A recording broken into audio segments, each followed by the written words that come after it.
SSC 2025 fail করা শিক্ষার্থীরা কলেজে ভর্তি হতে পারবে। তো এই বছর মোট পরীক্ষার্থী ছিল 19,04,083 জন, অকৃতকার্য 6 লাখেরও বেশি, পাস করেছে 13,03,426 জন। এবং এবার একাদশ শ্রেণীতে মোট আসন সংখ্যা হলো প্রায় 33 লাখ।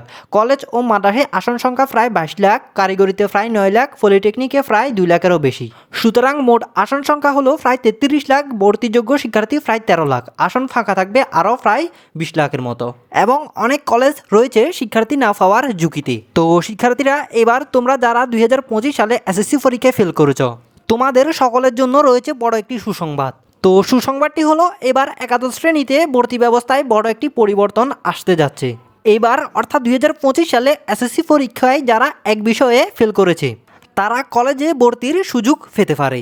যেহেতু এবার একাদশ শ্রেণীতে মোট আসন সংখ্যা 33 লাখেরও বেশি, অথচ এসএসসি পরীক্ষায় পাস করেছে মাত্র 13 লাখ শিক্ষার্থী। সুতরাং একাদশ শ্রেণীতে আরও প্রায় 20 লাখের মতো আসন খালি থাকবে, যা অনেক বড় একটা বিষয়। তাই যারা 2025 সালে এসএসসি পরীক্ষায় একটা বিষয় ফেল করেছে তারা কলেজে ভর্তি হওয়ার সুযোগ পাওয়ার একটা সম্ভাবনা রয়েছে।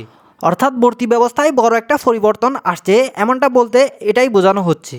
তো তোমরা যারা এসএসসি 2025 পরীক্ষায় ফেল করেছ, তোমাদের জন্য শীঘ্রই একটা সুসংবাদ আসতে যাচ্ছে। তো শিক্ষার্থীরা, এটি ছিল আমাদের আপডেট। পরবর্তী যদি আপডেট আসে আমাদের এই চ্যানেলে জানিয়ে দেওয়া হবে। জানতে অবশ্যই চ্যানেলটি সাবস্ক্রাইব করে নোটিফিকেশন অন করে রাখো। তো ভিডিওটি ভালো লাগলে অবশ্যই ভিডিওতে লাইক দিবে। সবাই ভালো থাকবে, সুস্থ থাকবে। আল্লাহ হাফেজ।